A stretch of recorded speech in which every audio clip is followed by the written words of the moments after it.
Good morning बच्चों। आपके bio के सिलेबस में टोटल 11 चैप्टर हो चुके हैं।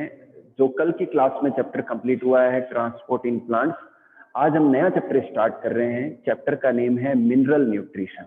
बच्चों आप इस जो पिछला चैप्टर है इसको आप अच्छे से एनसीईआरटी बुक से रीड आउट करें, फिर मेरे नोट से भी पढ़ें, और जल्दी ही मैं आपको 10th और 11th के भी असाइनमेंट सेंड करूंगा, वो आप अच्छे से तैयारी करें उनसे और आपके कंपटीशन के बेस को तैयार करें। आप आज की क्लास में नया चैप्टर है मिनरल न्यूट्रिशन।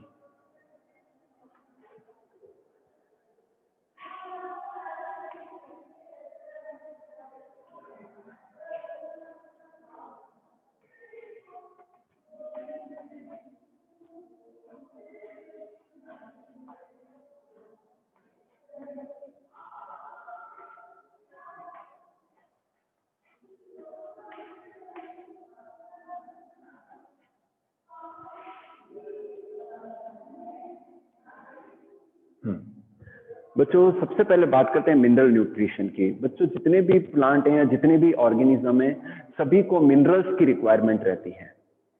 बच्चों मिनरल्स से ही डिफरेंट टाइप के बायोमोलिक्यूल्स बनते हैं, स्ट्रक्चरल कंपोनेंट बनते हैं, तो मिनरल्स सभी के लिए एसेंशियल है, सभी के लिए रिक्वायर्ड है। क्लियर होगी बात आपके?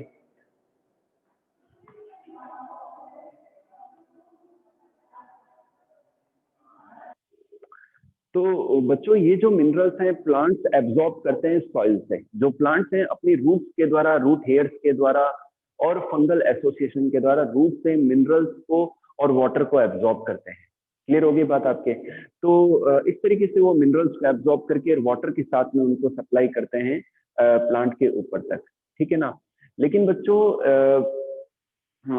एक साइंटिस्ट हुए जिनका नाम है जूलियस वॉन सैक्स। उन्होंने एक टेक्निक थी हाइड्रोपोनिक्स। साइंटिस्ट का नेम क्या है? Julius von सैक्स।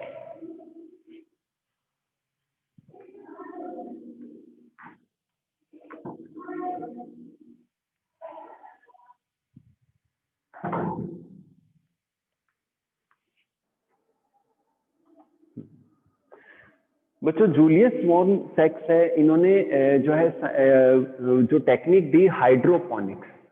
हाइड्रोपोनिक्स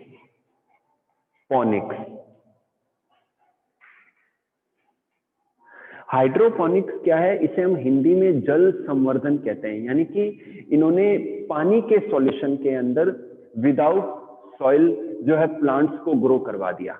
उस पानी के सॉल्यूशन के अंदर जो रिक्वायर्ड मिनरल या न्यूट्रिएंट हैं उनको ऐड करके।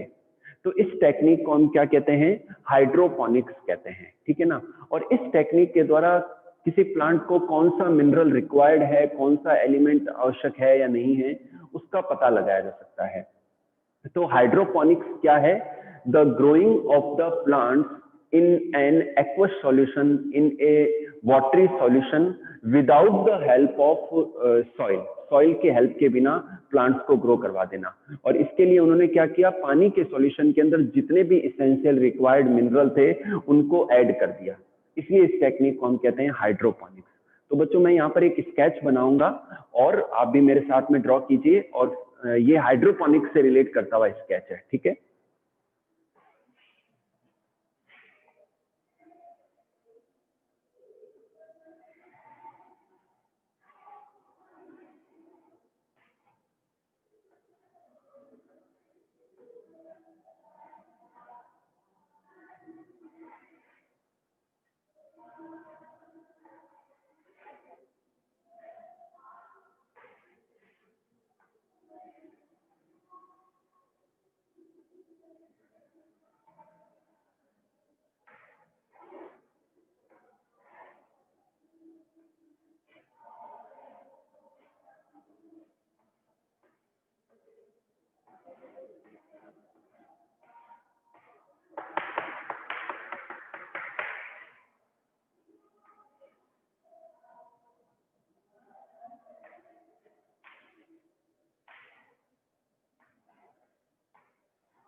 तो बच्चों हाइड्रोपोनिक्स टेक्निक के लिए मैंने ये एक पॉट बनाया है और इस पॉट के अंदर वाटर है और उसके अंदर इस इंजेक्शन के द्वारा जो रिक्वायर्ड मिनरल हैं, एलिमेंट हैं, उनको ऐड किया जाता है। और एक चीज ध्यान रखना बच्चों, हाइड्रोपोनिक्स करते समय, जल संवर्धन करते समय पानी में एयर होना जरूरी है, वेल एरेटेड होना जरूरी है। तो ये ट्यूब कनेक्ट कर देते हैं जिससे क्या एरेशन मिलता रहे, एयर मिलती रहे प्लांट को भी और जो सॉल्यूशन है उसके अंदर, ठीक है ना। तो ये इस तरीके से ये स्केच है जो शो कर रहा है हाइड्रोपोनिक्स को, ठीक है। अब मैं एक और स्केच बनाऊंगा जो कि हाइड्रोपोनिक टेक्निक को और बेटर वे में समझा पाएगा। आप इस स्केच को देख लीजिए।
ये देखिए बच्चों, हाइड्रोपोनिक्स के लिए एक और स्केच बनाया है मैंने। यहाँ पर बच्चों देखिए ये कई सारे प्लांट्स हैं जो ग्रो हो रहे हैं। यहाँ से पंप के द्वारा जो वाटर सॉल्यूशन है उसको सप्लाई किया जाता है और ये वाटर सॉल्यूशन यूं होता हुआ आता है और यहाँ पर ये प्लांट ग्रो हो रहे हैं पानी के अंदर, यानी कि बिना सॉइल के भी पानी के अंदर प्लांट्स को ग्रो करवाया जा सकता है। उन बस शर्त यह है कि उनको जो रिक्वायर्ड मिनरल या एलिमेंट है वो अवेलेबल रहने चाहिए। तो बच्चों हम इस टेक्निक के द्वारा ये भी पता लगा सकते हैं कि किसी एक पर्टिकुलर मिनरल को हमने नहीं दिया और उससे रिलेटेड प्लांट में क्या रेस्पॉन्स आए, क्या डेफिशिएंसी आई, तो उसका पता चल सकता है। तो एलिमेंट्स की या मिनरल की जो एसेंशियलिटी है वो पता चल सकती है। क्लियर होगी बात आपकी? तो ये स्केच है बच्चों, आप देख लीजिए इसको। चलिए, तो हाइड्रोपोनिक टेक्निक किसने दी बच्चों? जूलियस वॉन सेक्स ने दी।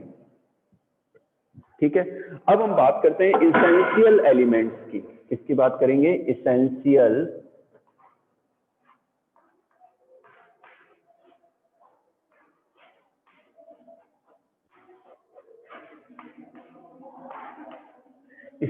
एलिमेंट्स की बात करेंगे।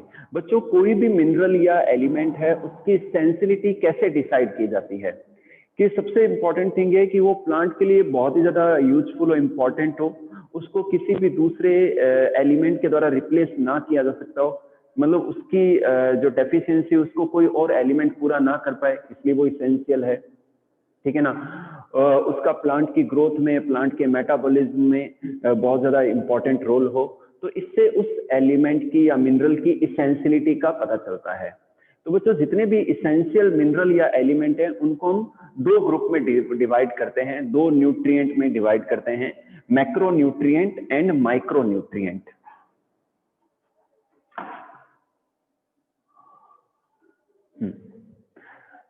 बच्चों इसेंशियल एलिमेंट को हम दो ग्रुप में क्लासिफाई करते हैं, एक तो है macro nutrient,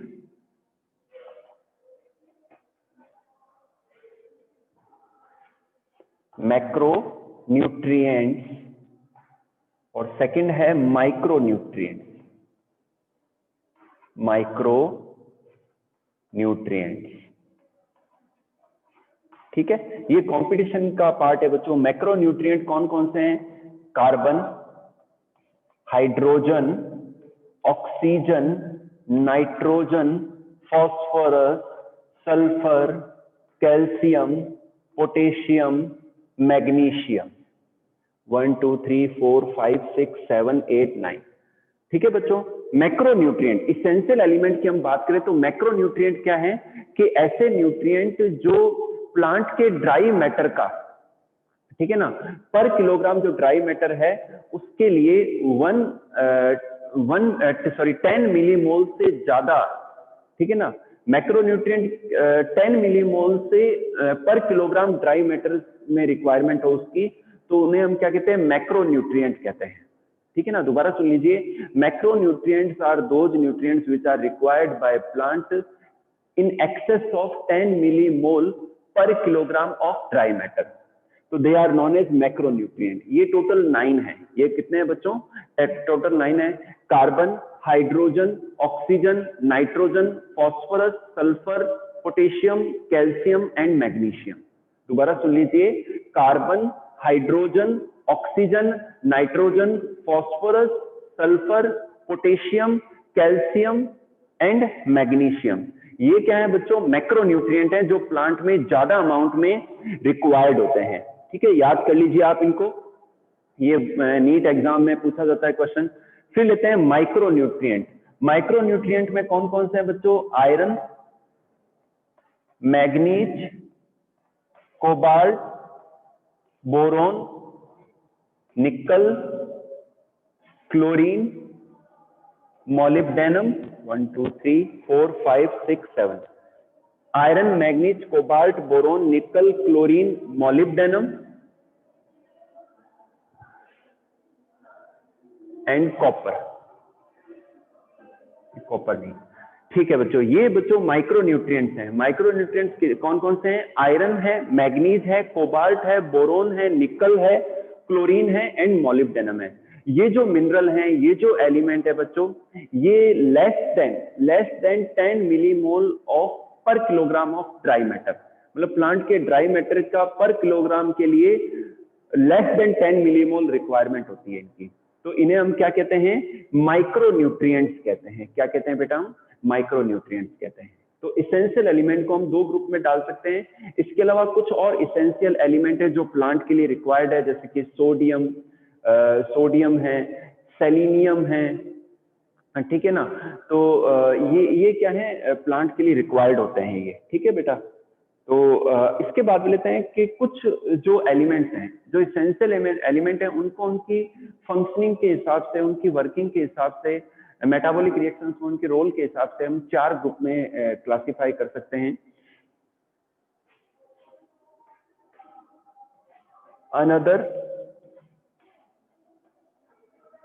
another classification of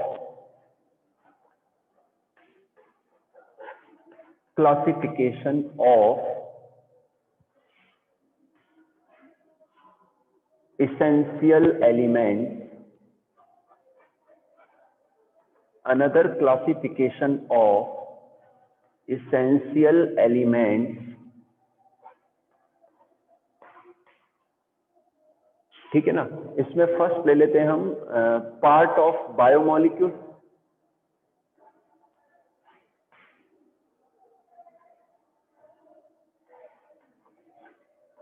biomolecule,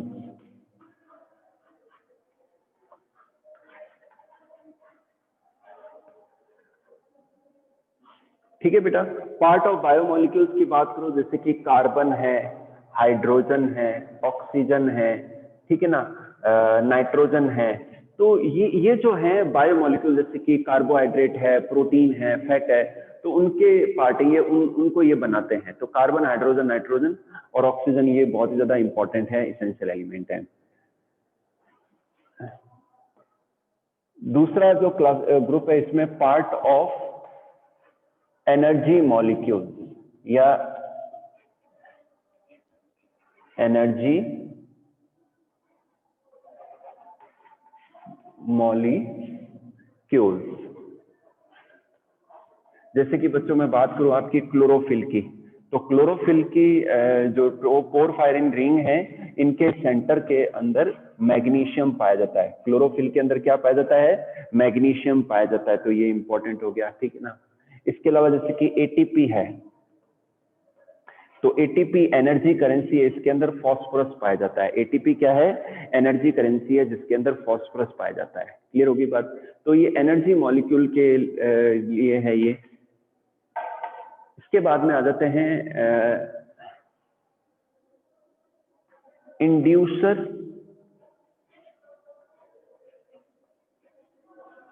and inhibitor. Inducer and inhibitor के फॉर्म में ये पाए जाते हैं, इनहिबिटर के फॉर्म में ये पाए जाते हैं ना।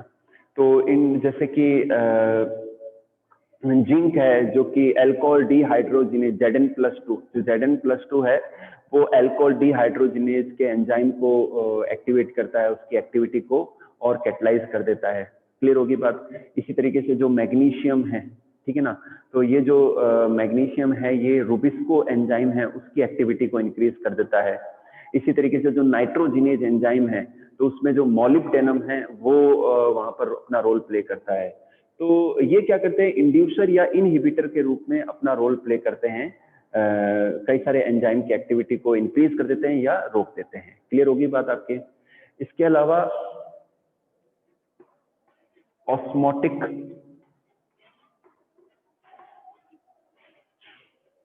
एक्टिविटी में, ऑस्मोटिक एक्टिविटी जैसे कि पोटेशियम है, पोटेशियम के कारण से जो स्टोमेटा हैं वो ओपन होते हैं या बंद होते हैं, ओपन या क्लोज होते हैं पोटेशियम आयन के मूवमेंट की वजह से। तो ये क्या करते हैं? टर्जिडिटी को मेंटेन करते हैं, टर्जिडिटी को चेंज करते हैं, ठीक है ना।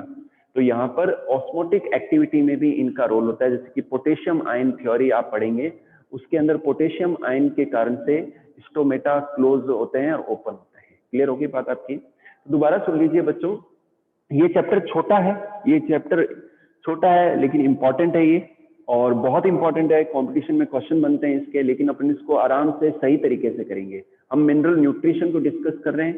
पहला टॉपिक था हाइड्रोपोनिक्स, जल संवर्धन, पानी के अंदर रिक्वायर्ड मिनरल को ऐड करके प्लांट्स को ग्रो करवाना, that is called hydroponics and this technique was given by Julius von सेक्स। ठीक है, इसके बाद में लेते हैं essential element. Essential elements are those elements which are very important for the plant growth, plant metabolism. ठीक है ना, उनको रिप्लेस नहीं किया जा सकता, वो बहुत ही जरूरी होते हैं, ऐसे इसेंशियल एलिमेंट कहलाते हैं। इसेंशियल एलिमेंट को हम दो ग्रुप में डिवाइड कर सकते हैं, मैक्रोन्यूट्रिएंट एंड माइक्रोन्यूट्रिएंट। मैक्रोन्यूट्रिएंट कौन कौन से हैं? Carbon, hydrogen, oxygen, nitrogen, phosphorus, sulphur, calcium, potassium, magnesium. Second लेते हैं माइक्रोन्यूट्रिएंट। अच्छा, ये इन एक्सेस ऑफ 10 मिलीमोल पर किलोग्राम ऑफ ड्राई मैटर जरूरी होते हैं। माइक्रोन्यूट्रिएंट लेस देन 10 मिलीमोल पर kilogram of dry matter required होते हैं, बहुत ही ट्रेस अमाउंट में चाहिए होते हैं ये। Iron, manganese, cobalt, boron, nickel, chlorine, molybdenum, तो ये है बेटा। ठीक है, इसके बाद में लेते हैं हम इसके अलावा एक और ग्रुप है। अच्छा, इसके अलावा सोडियम है, सेलेनियम है, ये भी जरूरी है प्लांट के लिए। फिर लेते हैं another classification of essential element. अब एक अलग क्लासिफिकेशन भी इसेंशियल एलिमेंट का, कि इसमें 4 ग्रुप हैं। पहला ग्रुप है कि ये बायोमॉलिक्यूल बनाते हैं, स्ट्रक्चरल कंपोनेंट है, जैसे कि कार्बन, हाइड्रोजन, नाइट्रोजन, ऑक्सीजन, ये इनसे एमिनो एसिड बनते हैं, प्रोटीन बनती है, फैट बनते हैं, कार्बोहाइड्रेट बनते हैं, ग्लूकोज बनता है, तो ये स्ट्रक्चरल कंपोनेंट हो गए। सेकंड लेते हैं पार्ट ऑफ एनर्जी मॉलिक्यूल्स या एनर्जी रिलेटेड जो पार्ट है उनके लिए, जैसे कि क्लोरोफिल है। क्लोरोफिल के अंदर क्या, क्लोरोफिल के द्वारा क्या होता है, फोटोसिंथेसिस होता है क्लोरोफिल की प्रेजेंस में, और फूड का फॉर्मेशन होता है लीव्स के अंदर। तो क्लोरोफिल की स्ट्रक्चर को आप पढ़ेंगे बीएससी के अंदर। तो क्लोरोफिल की जो रिंग है उसके बीचों बीच में मैग्नीशियम आयन पाया जाता है। इसके अलावा जो एटीपी है, ATP is the energy currency, इसमें फॉस्फोरस पाया जाता है। थर्ड लेते हैं इंड्यूसर और इनहिबिटर, जैसे कि मॉलिब्डेनम है, ये नाइट्रोजिनेज एंजाइम की एक्टिविटी को इंड्यूस करता है। जिंक है वो अल्कोहल डिहाइड्रोजिनेज को कैटालाइज करता है। इसके अलावा जो मैग्नीशियम है ये रुबिस्को एंजाइम है, उसकी एक्टिविटी में अपना रोल प्ले करता है। तो ये इंड्यूसर या इनहिबिटर के रूप में अपना रोल प्ले करते हैं। नेक्स्ट लेते हैं ऑस्मोटिक एक्टिविटी, कि कुछ मिनरल और आयन के मूवमेंट की वजह से क्या स्टोमेटा ओपन होते हैं या क्लोज होते हैं। ठीक है, तो ये ऑस्मोटिक एक्टिविटी में भी अपना रोल प्ले करते हैं। ठीक है ना, तो ये 4 टाइप हो गए। आगे बढ़ते हैं बच्चों, यहां तक क्लियर है तो एक बार हैंड रेज कर दो आप लोग। यहां तक आप सबके अगर समझ में आया है तो एक बार हैंड रेज करके ये बता दो कि हाँ सर हमें समझ में आ चुका है। ठीक है बेटा, थोड़ा सा आराम से इसलिए कर रहे हैं जिससे कि एक एक चीज अच्छे से क्लियर हो जाए। इसके बाद में आपके बहुत ही इंपॉर्टेंट 2 चैप्टर स्टार्ट होंगे, photosynthesis and respiration. Thank you. एक बेटा आप टाइमली क्लास ज्वाइन किया करें, आप सबसे मेरी रिक्वेस्ट है।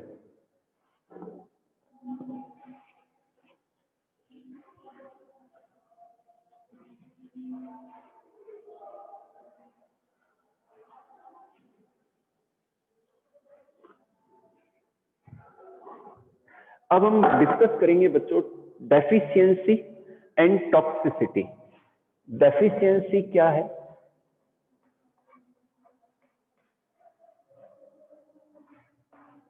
पहले तो बात करते हैं डेफिशिएंसी की।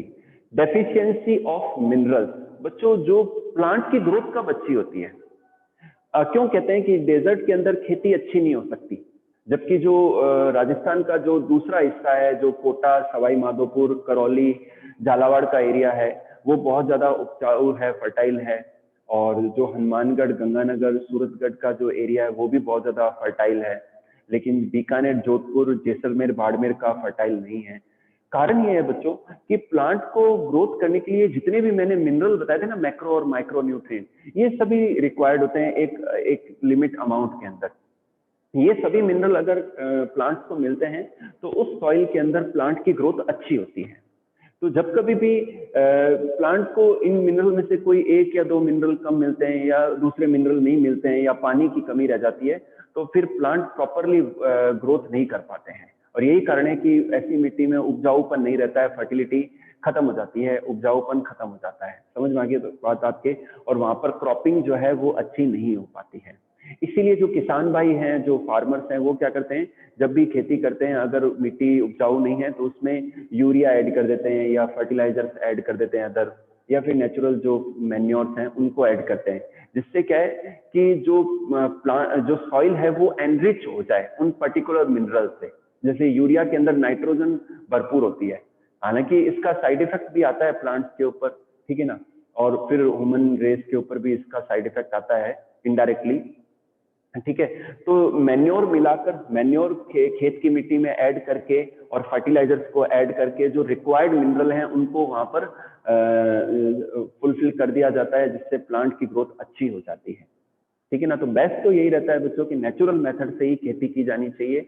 और नेचुरल जो मैन्योर्स हैं, जो गोबर से बनी हुई मैन्योर हैं या जो एक्सक्रीटा से, अदर एक्सक्रीटा और वेस्ट से बनी हुई जो नेचुरल मैन्योर है, वो प्लांट्स के काम में लेनी चाहिए, क्रॉपिंग में काम में लेना चाहिए। ठीक है ना, तो यहाँ पर डेफिशिएंसी क्या है बच्चों, कि बच्चों जब कभी भी किन्हीं प्लांट्स के अंदर अगर कोई पर्टिकुलर मिनरल है वो अगर कम मिल रहा है लंबे समय तक, तो उससे रिलेटेड जो फंक्शन है अफेक्ट होंगे और उनकी डेफिशिएंसी शो होने लग जाएगी प्लांट्स के अंदर। ठीक है ना, जैसे कि मान लो मैग्नीशियम की कमी हो गई तो क्लोरोसिस हो जाएगा, यानी कि क्लोरोफिल कम बनेगा तो ग्रीनरी कम हो जाएगी, पीलापन ज्यादा आ जाएगा प्लांट्स के अंदर। ठीक है ना, इसी तरीके से जो प्लांट के पार्ट है वो गिरना शुरू हो जाएंगे। नेक्रोसिस, नेक्रोसिस का मतलब होता है नेक्रोसिस का मतलब होता है टूट जाना, मतलब टिश्यू डेथ। नेक्रोसिस, नेक्रोसिस एक टर्म है जिसका मीन होता है डेथ ऑफ टिश्यू डेथ या डेथ ऑफ टिश्यू। क्लियर होगी बात। तो अब यहाँ पर ये एक बात है बच्चों कि जो प्लांट्स हैं उनके अंदर रीमोबिलाइजेशन भी होता है, कि प्लांट्स के अंदर जब मिनरल्स की कमी होने लगती है तो उनके जो पुराने ओल्ड और जो सीनेसेंट पार्ट हैं वो डिग्रेड होके उनके मिनरल वापस से जो ग्रोइंग और यंग जो लीव्स हैं, यंग जो शूट हैं, वहां पर सप्लाई हो जाते हैं और वहां पर यूटिलाइजेशन हो जाता है। क्लियर होगी बात आपके। तो इस तरीके से तो रीमोबिलाइजेशन का प्रोसेस देखने को मिलता है प्लांट्स के अंदर, ठीक है, और जो जरूरी मिनरल्स है उनको फुलफिल किया जाता है। तो डेफिशिएंसी क्या है, जो कमी है किसी भी मिनरल की प्लांट्स के अंदर, दैट इज कॉल्ड डेफिशिएंसी। और उससे रिलेटेड जो सिम्टम आते हैं प्लांट्स के अंदर उन्हें हम क्या कहते हैं, डेफिशिएंसी सिम्टम्स कहते हैं प्लांट्स के। इसके बाद लेते हैं टॉक्सिसिटी। टॉक्सिसिटी, और टॉक्सिसिटी समझाने से पहले मैं आपको बताऊंगा क्रिटिकल कॉन्सेंट्रेशन। क्रिटिकल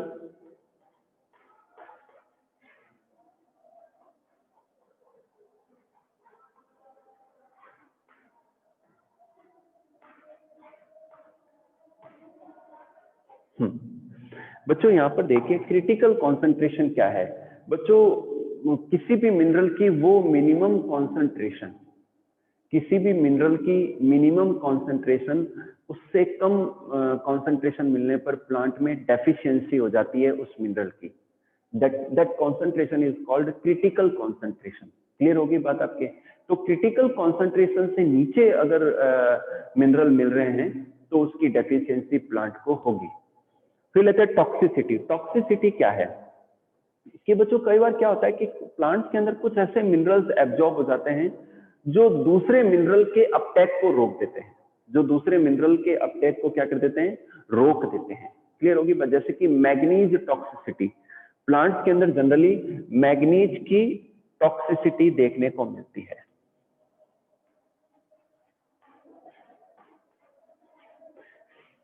मैग्नीज की टॉक्सिसिटी क्या है बच्चों के, ये देखा गया है कि जब मैग्नीज का एब्जॉर्प्शन ज्यादा हो जाता है तो मैग्नीज क्या करता है, आयरन है ना, पोटेशियम और दूसरे जो मिनरल है उनके अपटेक को रोक देता है। आयरन, कैल्शियम और पोटेशियम के अपटेक को रोक देता है। तो इसे हम क्या कहते हैं, मैग्नीज टॉक्सिसिटी कहते हैं, कि एक पर्टिकुलर मिनरल दूसरे मिनरल्स को एब्जॉर्ब नहीं होने दे रहा है। क्लियर होगी बात आपके।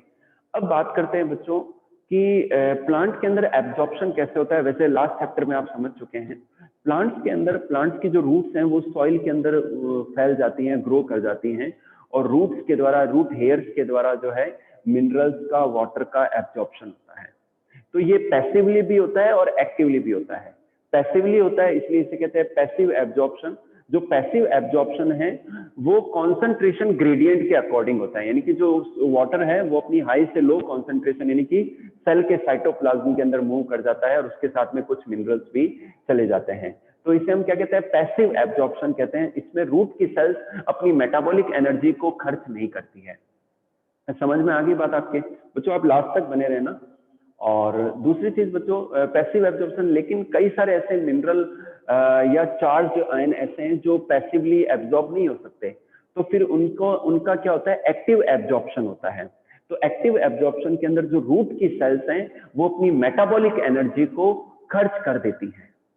रूट की जो सेल्स हैं अपनी मेटाबॉलिक एनर्जी को खर्च करती हैं एक्टिव एब्जॉर्प्शन के अंदर, क्योंकि जो चार्ज आयन है और जो मिनरल हैं वो सेल मेम्ब्रेन को क्रॉस नहीं कर पाते हैं, ठीक है ना, तो इसलिए उनमें एनर्जी खर्च होती है। क्लियर होगी बात। इसके अलावा बच्चों प्लांट की सेल्स के अंदर, रूट की सेल्स के अंदर, सेल मेम्ब्रेन के अंदर प्रोटीन पंप पाए जाते हैं, कुछ प्रोटीन चैनल्स पाए जाते हैं जो कि अलाउ करते हैं मिनरल और वाटर को मूव करने के लिए इनसाइड द सेल्स, सेल्स के अंदर मूव करने के लिए वो अलाउ कर देते हैं। क्लियर होगी बात। तो प्लांट्स के अंदर बच्चों एक्टिव एब्जॉर्प्शन भी होता है और पैसिव एब्जॉर्प्शन भी देखने को मिलता है। क्लियर होगी बात आपकी।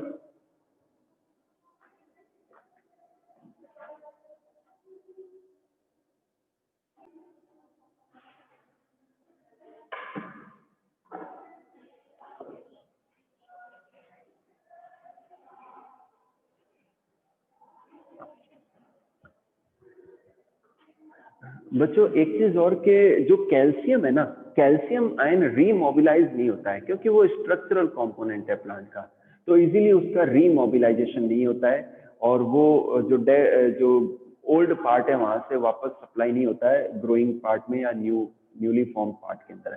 जबकि जो अदर मिनरल्स होते हैं कैल्शियम को छोड़ के वो रीमोबिलाइज हो जाते हैं और ओल्ड और सीनेसिंग जो पार्ट्स हैं प्लांट के, जो बूढ़े होते हुए पार्ट है प्लांट के, वहां से वो ब्रेक होके फ्री होके और फिर जो न्यू ग्रोइंग पार्ट है वहां चले जाते हैं। ठीक है ना। अब बच्चों अपने नेक्स्ट टॉपिक लेंगे जो डिफरेंट मिनरल्स है वो अपनी किस किस फॉर्म के अंदर प्लांट्स के अंदर एब्जॉर्ब होते हैं और उनका क्या फंक्शनिंग है ये हम डिस्कस करेंगे। लास्ट के 6-7 मिनट हैं, 1-2 मिनट और मैं बता देता हूँ, फिर अपन इस टॉपिक को कल आगे पढ़ेंगे। लास्ट में आप अपनी क्वेरीज पूछ सकते हैं। सबसे पहले बात करते हैं बच्चों हम नाइट्रोजन की। नाइट्रोजन बच्चों बहुत ही इंपॉर्टेंट एलिमेंट है।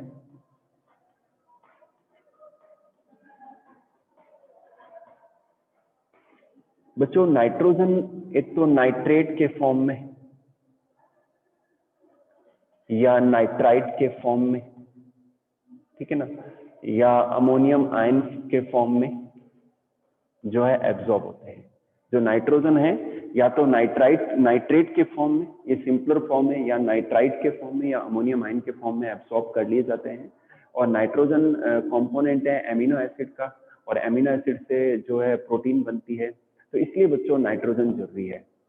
तो नाइट्रोजन को एब्जॉर्ब कराने के लिए उनको पहले सिंपल फॉर्म में कन्वर्ट किया जाता है, तो इसके लिए रेस्पॉन्सिबल है सॉइल के बैक्टीरिया, जैसे कि राइजोबियम है जो कि सिम्बायोटिक बैक्टीरिया है, लेग्यूम प्लांट की रूट्स के साथ में ये सिम्बायोटिक एसोसिएशन बना के रहते हैं। क्लियर होगी बात आपके। तो वहां पर ये क्या करते हैं, नाइट्रोजन को कन्वर्ट कर लेते हैं, कंज्यूम कर लेते हैं, कन्वर्ट कर देते हैं सिंपलर फॉर्म में। ठीक है। इसके अलावा जो फ्री बैक्टीरिया है सॉइल के, वो भी नाइट्रोजन को उसकी सिंपल फॉर्म में कन्वर्ट कर देते हैं, और ये जो सिंपल फॉर्म है वो प्लांट्स के द्वारा एब्सॉर्ब कर ली जाती है। इस चैप्टर में बच्चों आगे नाइट्रोजन साइकिल भी है, और वो किस तरीके से नाइट्रोजन प्लांट को अवेलेबल होती है उसको पूरा हम डिटेल में डिस्कस करेंगे। बच्चों आज की क्लास को मैं यहीं रोकता हूं। आपकी कोई भी डाउट है, कोई क्वेश्चन पूछना है आपको, आप पूछ लीजिए।